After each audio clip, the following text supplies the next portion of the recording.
call your next witness. Sherry Ballard. Sherry Ballard.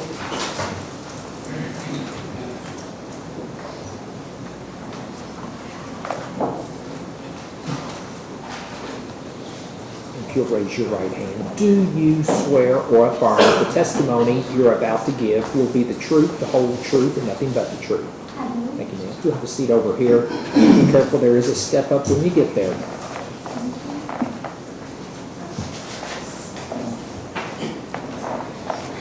My name is Sherry Ballard, and I am Crystal's mother.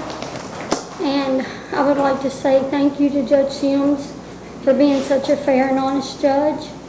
I'd like to thank Shane Young and Teresa Young and their whole team for doing such an outstanding job in prosecuting this case. I'd like to thank you to Steve Curie from the FBI and his whole team who worked non-stop to get me to the prosecution's office. Last but not least, thank you to everyone else that was involved in between, who without all of you, there may not have been a guilty verdict.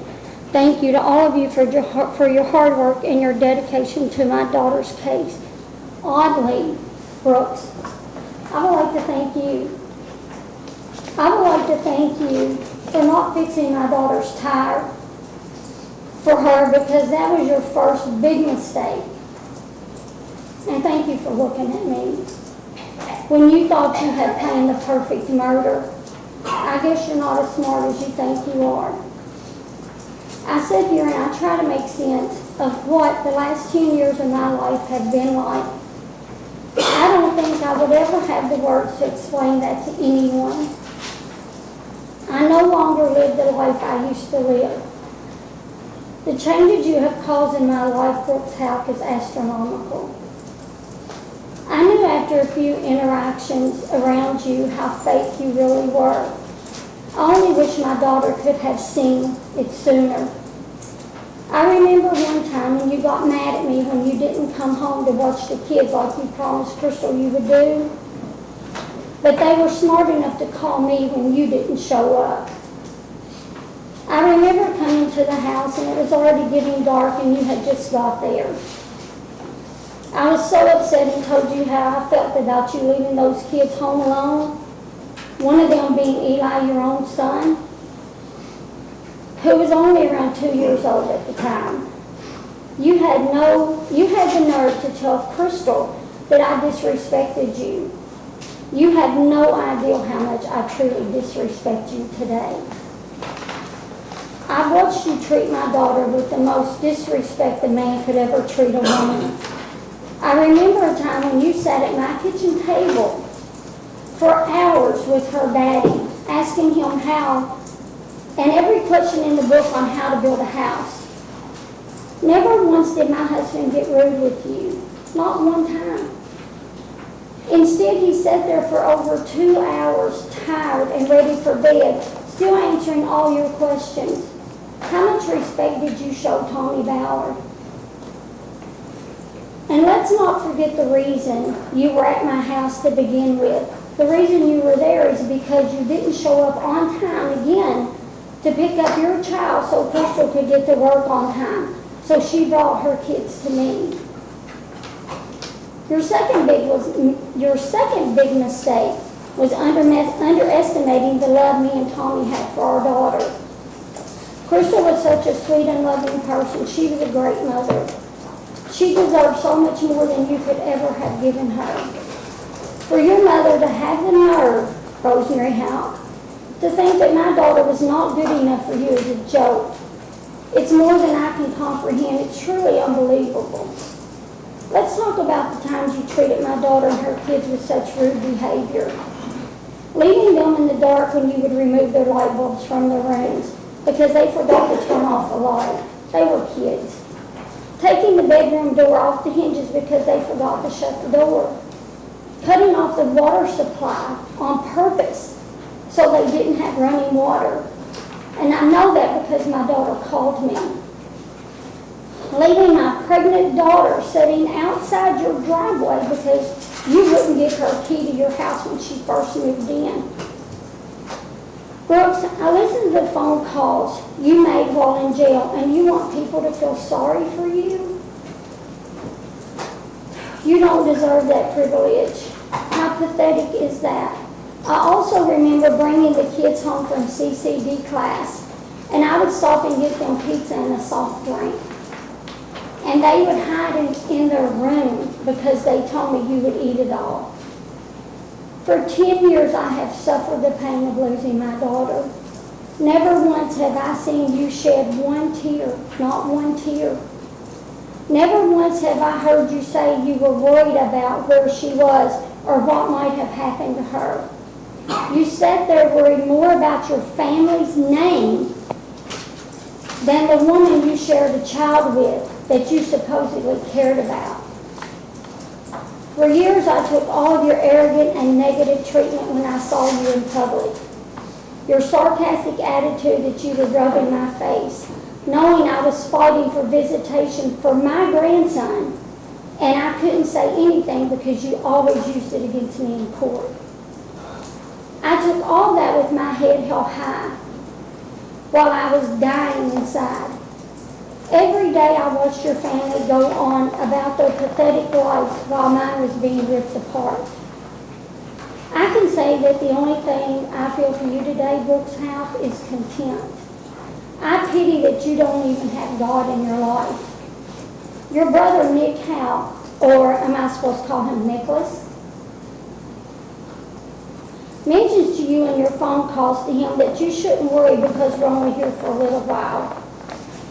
Well, I can tell you that you better worry because when that little while runs out, you won't be answering to your mama, your brother, your sister, the courts, or any of those people. You will be answering to the most important person of all. So yes, you should be worried. I heard your conversation about not being a religious person, and you were ashamed to ask God for anything. That's so sad. That's so sad. I can tell you that when Brian Butler was doing your closing statements, I was praying the whole time. You can admit your guilt, Brooks, and you can tell me where my daughter is, and that's your forgiveness from God. Proverbs 28:13, he that covers his sin shall not prosper, but whoever confesses and forsakes them shall have mercy. That's your forgiveness. I pity you mostly because you have lost a child, because I know how that feels. Maybe now you have a very small portion of the pain I have had for the last 10 years. The difference, though, is that you chose to lose your child. I had no say in losing mine. I miss my daughter every second of every day. I can say that one day I feel like I will see my daughter again. I'm not so sure you could say the same thing about your child. I pray that one day you will grow a heart and have the decency to tell me where my daughter is so we can have a proper burial for her. You owe that much to your own son, and my daughter deserves that. Her kids deserve that. I do hope that every day you're incarcerated, you see my daughter's beautiful face, and you think about the evil you have committed and how many lives you have destroyed. I pray this haunts you for the rest of your miserable life. My daughter was so much better than what your mother made her out to be. I know for sure she would never have taught her children to grow up to become murderers. The depths of pain I have felt over the years is more than I think a human body could ever withstand. Still, I sit here today because all the pain that you have inflicted on me gave me that much more strength to prove how guilty you are and what a worthless human being you are. God willing, I pushed on. And I taught my kids and Crystal's kids how strong a family could be when the pain becomes overwhelming.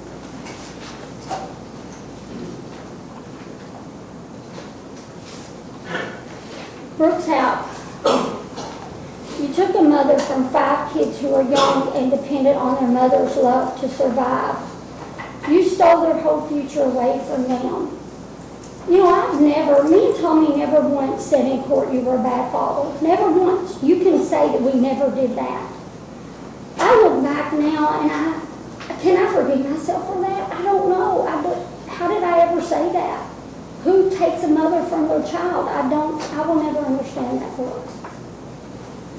You stole their whole future away from them. Somehow these kids didn't let the ugliness you inflicted on their lives destroy them.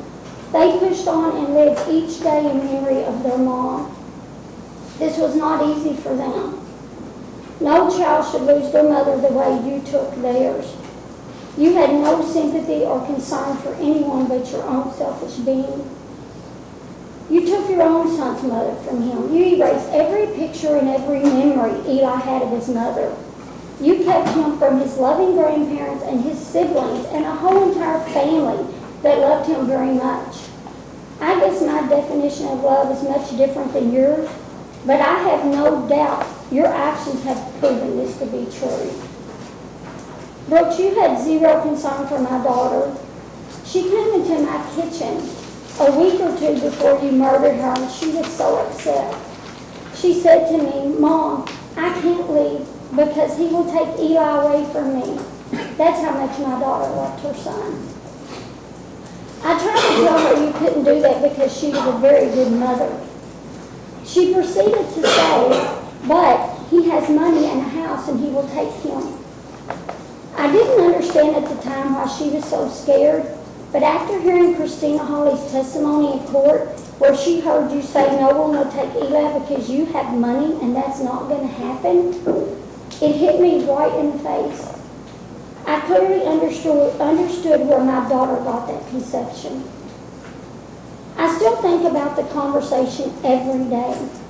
In the long run, Brooks, you didn't get Eli either because you chose to murder his mother, and now you will spend the rest of your miserable life in prison where you belong. How does that make you feel? Because I know how upset my daughter was even thinking about losing her son. In your conversation to your sister Rhonda, you mentioned getting into a parenting program. I honestly don't know what parenting program would even, I don't know how they know how to respond to you. If you loved your son so much, you would never have murdered his mother. You have tried to turn Eli against me because I have fought for justice for my daughter, his mother. One day, he will be old enough to figure out everything I am saying is true, and that you, Brooks Houck, is responsible for the death of my daughter. Brooks, you also mentioned that when you got the conviction, the only thing you and your partners in crime could come up with is that the jury knew more about this case. That's an insult to the man and woman who sit on that jury every day. I watch these people taking notes and asking questions, so their decision could be based on the facts and not hearsay.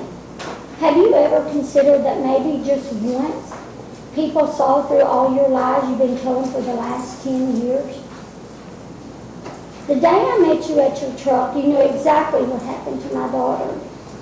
You weren't concerned about her at all. Instead, you went about your daily life happy she was no longer in it. You, Brooks Houck, are narcissistic. You are so self-centered, and the only person you think about is yourself and your own needs at the expense of others. You thought you could break me down, leave me desperate for answers and closures, and just crumble. You are a bully. You try to classify others as inferior to you and unworthy, just like you did to Crystal. You thought your hostile humor was funny, just like when you switched the bullet out in Crystal's gun when you all were trap shooting, so it would kick back and bruise her shoulder. I didn't appreciate your so-called humor. How you found an attorney that would take your case and defend you is so hard for me to understand. Then again, we all heard about the money that you paid for just a witness. I guess the saying, money is the root of all evil, is true. And what about your mother, Rosemary Houck? There's another saying that's true. They say the apple doesn't fall far from the tree. I feel as much contempt for your mother as I do for you. She should set a good example for her children that a mother could be proud of. Instead, she taught her children hatred, greed, and evil behavior. Your mother, Rosemary Houck, is a true disgrace of what a mother really is. The real reason she didn't like my daughter was because she was not raised to be dishonest, greedy, or evil. How could she lead her children to the destruction and murder of my daughter? How could she steal a mother from 5 children? Even her own grandchild. She never even blinked an eye when her son was convicted of life in prison. I don't understand that. Did she honestly hate my daughter so much that she would sacrifice her own son? Please don't misunderstand what I'm saying, because I know, Brooks Houck, you had your own selfish reasons for murdering my daughter. Brooks, what about your selfish lying sister, Rhonda Houck? She too is a disgrace to mothers around the world. I believe her and her entire family knows what happened to my daughter. She pretended to be friends with my daughter until the day that Crystal got that cheap embroidery machine.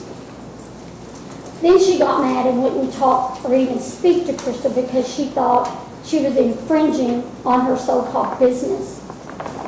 How sad is that? She wanted a reason to dislike my daughter so bad that she grabbed at any opportunity.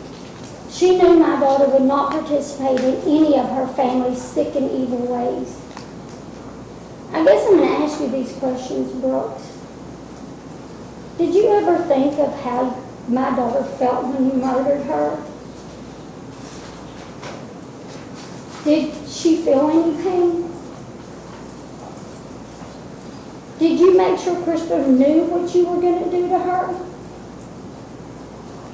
Did Crystal beg for her life, knowing she had 5 children to come home to, and family that really loved her and depended on her?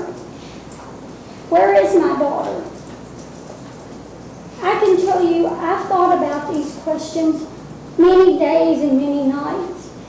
I honestly don't know why I'm even asking you these questions, because I know you're not even man enough to own up to what you did to my daughter. I know your sister won't by her actions and her lies on the witness stand when she was under oath. She cared nothing about my daughter. So disrespectful of her, even to the point that she named her own son Eli, just to be mean and ugly to my daughter. Your sister mentioned on the stand that you all had family functions at the farm, but your brother, Nick Houck's girlfriend, Amber Bowman, said under oath that she barely knew Crystal. What kind of family dinner is that you sit at the same table and you don't even know each other? Not the kind that your sister tried to portray on the witness stand. She talked about being scared and threatened, but wasn't it her and your father who confronted my youngest daughter and proceeded to rear-end her, causing her to wreck her car? But your family felt threatened? Brooks Houck, you talked to your brother on the phone, and you mentioned the journey your life is taking. Do you think it might have something to do with your actions in murdering my daughter? You also mentioned the last 10 years were the best of your life. Is that a coincidence these years were the years after you murdered my daughter? Not in one phone call that I heard did you mention that you were innocent, not one time. You show no feelings or empathy for my daughter. Your brother Nick mentions to you this is like a dream. Well, this has been a nightmare for me that you and your sick and evil family created for me and my family. You mention with your pathetic voice that you want to be brought up to your son, while at the same time you erase everything about my daughter from him. I can say that your dream has become like my nightmare, because I will never give up fighting for justice for my husband. He was a true epitome of what a real father is like. I will personally be at every parole hearing you will ever have, and I will bring an army with me if that's what it takes to keep you behind bars. You also mentioned you got convicted because of the mayor, the governor, and the attorney general. I can promise you that's not why you were convicted. You were convicted because you murdered my daughter. I pray you never see the light of day. I pray that you wear that turtle suit every day with no underwear. I pray you will only have your sick little plastic spoon. I pray you will always have to sleep on that mat on the floor. Oh, but I forgot, as you quoted in your interview, you are a full-blooded male. So you should be able to handle prison life with no trouble. I myself don't honestly see that happening because you are a true coward. You murdered my daughter and then you hid behind all your pathetic lies. As far as your new girlfriend goes, you're not as smart as you think you are. You think she's been so loyal to you? Ask her about the initial CH. You think she loves you so much? Maybe you should ask Mommy to keep a real eye on her and what goes on while you're sitting behind those bars. Brooks, you mentioned you didn't understand the plan for your life. I can promise you this had nothing to do with God's plan. This has everything to do with the choices you made for your own life. I think it's about time you admit to that, and now you will suffer the consequences. I hope you enjoy your new life in prison because I feel like I've been there for the last 10 years of my life because of you. My only regret is that Kentucky doesn't have the death penalty. But then I think death is too good for you. Even if I never find my daughter, I know my daughter's with God.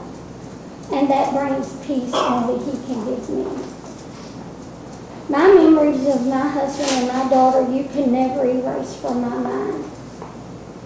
I was very blessed with my time with them. I don't think you will be able to say the same about your family. Hell is not a place where one feels peace. And you and your whole family will be united there one day. Like your brother Nick said, don't worry because we're only here for a little while. Your third big mistake, Brooks Houck, was killing my daughter. Now you're going to pay the ultimate price while you sit behind bars watching the whole world just pass you by. I hope you enjoy every second of it. Brooks Houck, you may have received a lifetime of prison, but I received a lifetime of grief and pain. You deserve yours. I don't deserve mine. Have fun with the rest of your life. I pray you receive as much grief and pain as you have caused me. And before anyone complains, I am wearing pink. Pink was my daughter's favorite color.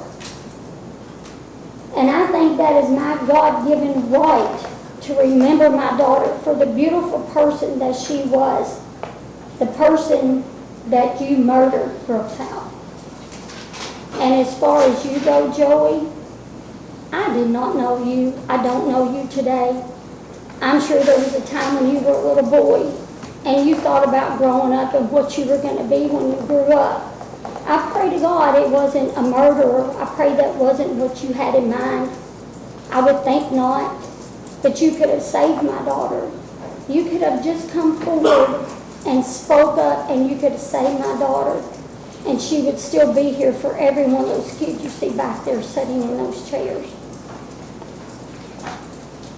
And thank you. That's all I have to say. Any questions? No, sir. And you may have a seat in the courtroom. Any other witnesses? Casey Ballard. Casey Ballard.